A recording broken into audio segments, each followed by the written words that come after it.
Donc le thème cette année, c'est Horizon 2025, quelles évolutions du métier de médecin. Alors, vous avez vu aujourd'hui, il y a 3 temps, l'évolution des missions, l'évolution des technologies, et puis le dernier, l'évolution des moyens, si moyens il y a. Et puis on terminera donc la journée à 16h30 avec, si on a encore quelques neurones de libre, avec Luc Ferry, qui nous dira un peu la vision qu'il a du médecin dans les années à venir. Alors, l'évolution du médecin et l'évolution des missions, donc on a un grand nombre de personnalités qui vont être chacune très très très brèves, bien évidemment, et qui vont nous livrer leur vision. Alors, on commencera par Yves Matignon, c'est l'homme des 4 rapports sous 4 ministres, pour l'évolution des métiers médicaux. Vous nous donnerez votre point de vue. Ensuite, Hubert Lehétet, qui est anesthésiste à la polyclinique Sévigné, qui prépare l'hôpital de demain, avec la chirurgie ambulatoire et la relation avec les médecins libéraux.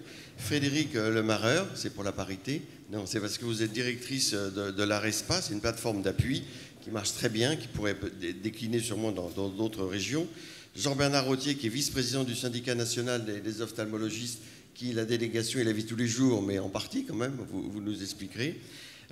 Martial Olivier Corret, évidemment que tout le monde connaît, qui est un grand spécialiste des coopérations interprofessionnelles, qui dit qu'il faut un peu tout revoir. Et puis évidemment, on a gardé pour la fin Guy Valencien, qui n'y va pas par 4 chemins, et qui a écrit un livre, La médecine sans médecin, avec un point d'interrogation, et nous dira comment il voit la médecine en 2025. Et puis Jean-Yves Graal, qui est le directeur de la RS Nord-Pas-de-Calais, et puis Jean Manet, qui est président du RPS, médecins libéraux Languedoc-Roussillon, qui sont là comme témoins. Alors, on a trouvé ça comme terme, mais ils sont là surtout pour réagir dès qu'ils le voudront, après chaque intervention. En tout cas, à la fin, vous nous donnerez votre point de vue, comment vous voyez l'évolution du métier de médecin à l'horizon 2025. Alors, Yves Matignon, vous avez fait 4 rapports sous 4 ministres, vous en êtes fiers. Et pourtant, les choses n'ont pas vraiment évolué comme vous auriez souhaité qu'ils évoluent. Et tout ça, c'est parce qu'il faut l'inclure dans une évolution du modèle, qu'on ne peut pas simplement dire on va faire évoluer tel ou tel métier, mais il faut en tirer des conséquences, et en particulier en termes d'organisation et de rémunération. 7 minutes, Yves. Oui. Merci à vous. Merci pour votre invitation. J'ai quelques diapositives que je vais vous passer parce que en début de matinée, il y a toujours besoin d'un support intellectuel. Voilà, donc j'ai fait ces 4 rapports. C'est pas en tant que représentant de l'enseignement supérieur que je suis ici ce matin. Je voulais quand même réévoquer ce qu'on a commencé à discuter. C'est qu'on est confronté au phénomène de mode. Et là, je vous ai mentionné quelques-unes des expressions que nous utilisons tous. Mais je ne suis pas sûr, en tout cas j'ai même la conviction, que nous n'utilisons pas ces expressions avec les mêmes sens. Donc vous verrez que mon propos, je vais vous révéler quelques truismes. C'est que déjà, accordons de l'importance aux mots. Alors tout ça, pour moi, c'est potentiellement des concepts flous qui correspondent à une pratique, on pourrait toujours dire, et c'est vrai, à une pratique et à l'évolution de notre pratique. Alors, les 4 rapports que j'ai faits, je les ai simplement mentionnés en 1 minute. J'ai eu beaucoup de chance parce que je suis parti sur tous les métiers de la santé. J'ai travaillé aussi sur les métiers du secteur médico-social. Et surtout, j'ai beaucoup appris. Alors, je l'ai fait avec Guy Leboterf, qui est spécialiste dans le monde industriel de l'évolution des métiers, des activités, des compétences. Et tout ça, nous avons produit, moi je ne l'ai pas produit, mais les chirurgiens, les sages-femmes, et notamment tous les collèges de chirurgie, j'ai apprécié énormément leur engagement et leur pragmatisme et leur efficacité, et tous ces référentiels d'activités, de métiers des différentes spécialités chirurgicales ont été sur le site, je suis pas retourné hier soir, de l'Académie nationale de chirurgie. Ils ont été élaborés par des collèges professionnels, etc. Alors, je l'ai fait aussi parce que c'était plus compliqué avec les médecins généralistes. Là aussi, je m'étais dit dans ma tête que la médecine générale, c'est comme la psychiatrie, je ferais ça en dernier. Et en fait, la médecine générale, j'ai eu un accord total de tous les syndicats, de tous les collèges, mais accord unanime. C'est-à-dire que la production de ce référentiel a fait l'unanimité, de telle sorte que même ils sont venus me voir avec les sages-femmes et les accoucheurs pour dire, mais regardez, c'est extraordinaire, nos référentiels, quand on les compare, il y a des choses que nous faisons spécifiquement dans notre métier, mais il y en a d'autres que nous faisons, c'est le même geste, c'est la même activité. Donc on doit la faire avec les mêmes compétences qu'on doit acquérir dans notre formation. Point de suspension. Et donc, la reconnaissance sociale doit être équivalente. C'est quoi la reconnaissance sociale? Oh, on a tous compris, ça peut déjà être le financement de l'acte. À acte équivalent, compétences acquises, reconnaissance sociale identique. Là, on met des points de suspension encore. Alors, là encore, je reviens, précaution sémantique, et là, c'est le Boterf qui m'a appris ça, qui nous a appris, c'est qu'on exerce des activités, on a des activités, on fait des actes, mais tout ça rentre dans le cadre de la constitution du métier. Et donc le métier, c'est naturel, on est tous d'accord là-dessus. C'est encore un autre truisme, on est tous d'accord que les métiers évoluent. Nos métiers dans la santé évoluent, c'est une évidence. Bon. Mais pour exercer ce métier avec compétence, là je cite le Boterf, il faut acquérir ces compétences dans la formation. Et dans les compétences, il y a les savoirs, pluriel, les savoir-être, les savoir-faire, les savoirs mettre en œuvre. Et n'oublions pas pour la médecine qu'on a la chance de faire un métier fantastique. On prend soin des malades. Donc le geste, certes, technique, je n'allais pas dire médiocre, mais pour un vieil interniste que je suis, l'humanité, la relation à l'autre, notre visibilité, notre compétence, elle s'exerce aussi là-dessus.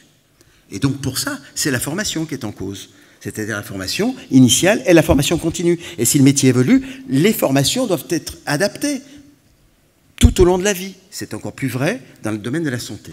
Alors, là encore, je reviens sur le phénomène de mode.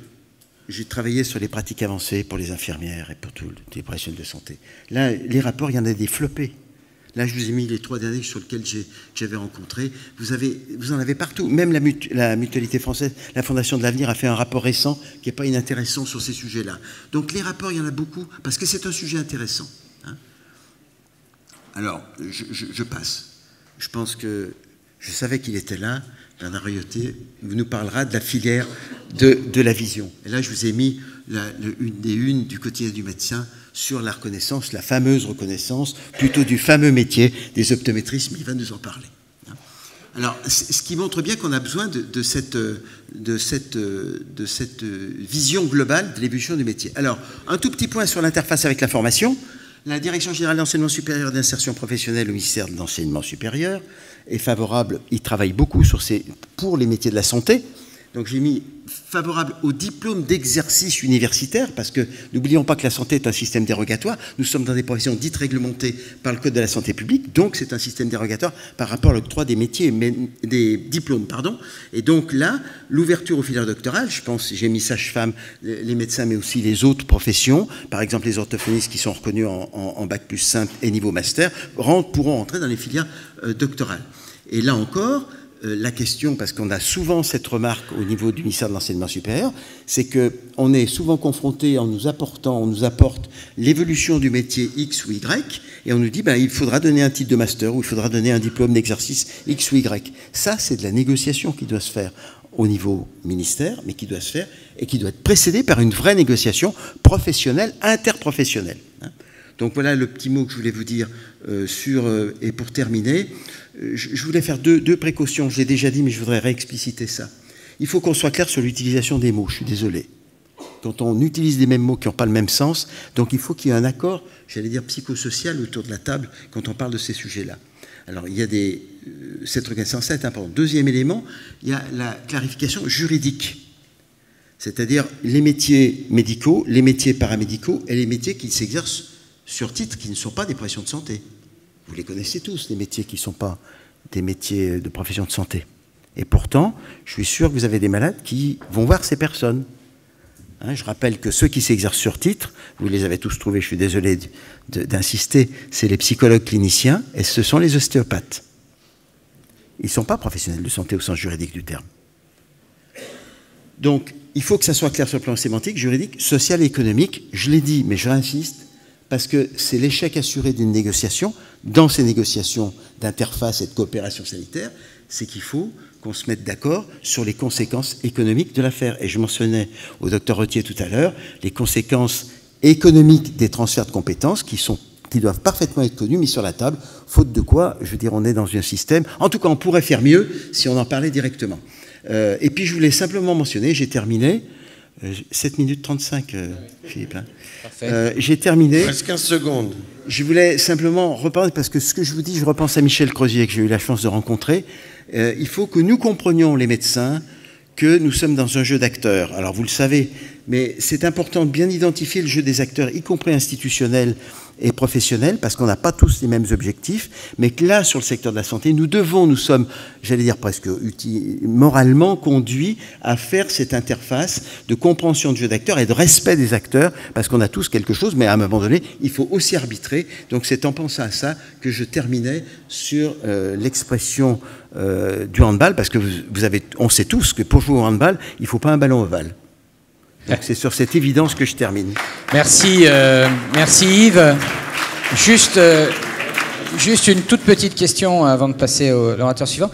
Tu es sans doute, comme l'a dit Philippe, celui qui a le plus réfléchi, un de ceux qui a le plus réfléchi en France sur l'évolution des métiers médicaux, des métiers de santé.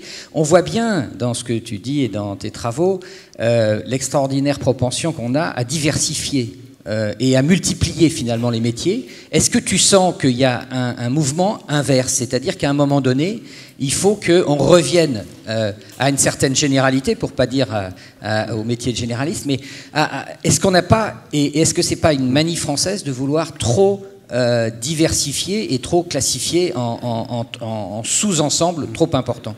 Je souscris positivement à ta remarque. On est en France, et ça aussi c'est ce que Crozier m'a appris, c'est culturel.